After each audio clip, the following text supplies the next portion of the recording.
Hey guys, today I'm going to go over myofacial release for the calves.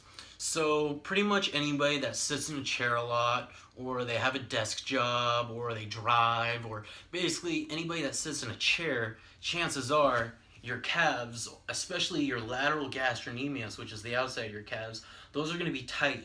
When your leg is in a tight position, when your joint is in a certain position for a long period of time, those muscle fibers, they kind of grow into each other and they get short and they lose range of motion, they lose flexibility, and myofascial release is another way to lengthen those muscles. So what I will do, I will do myofascial release on a muscle. In this case, my outer calf.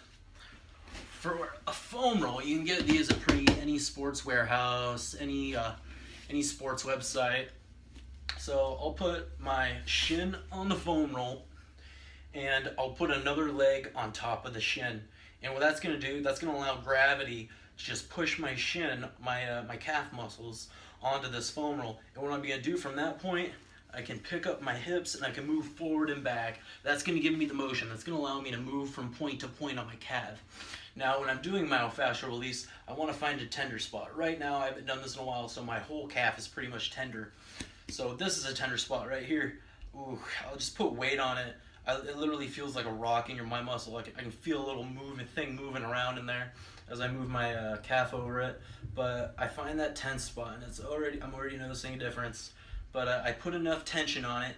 And by the way, when I'm doing this, my ankle, totally dead weight. I'm not flexing my foot. I'm not pushing in any direction. My calf is totally relaxed.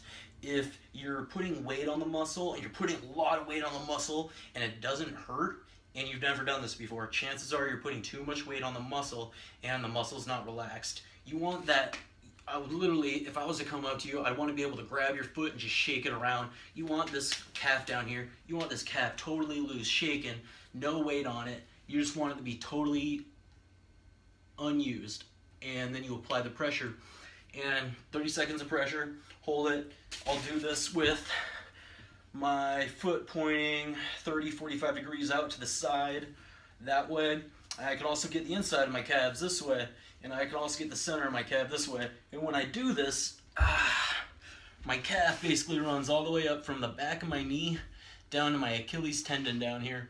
So I'm gonna get my whole calf from the knee, just below the knee, all the way down the Achilles tendon. And whenever I find a tense spot in there, which may be the whole thing for you if you've never done this before, I'll hold it for 30 seconds. So if you've never foam rolled before, you could literally spend like 20 minutes just foam rolling one calf, and it would all be beneficial for you.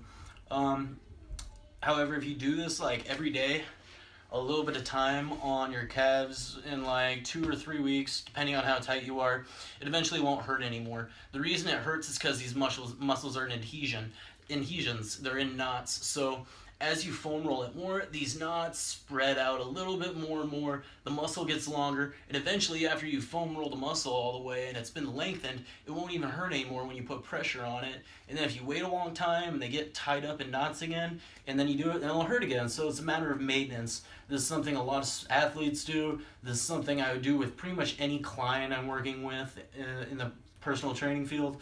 And it's really good for corrective exercise. So yeah, give it a try, guys.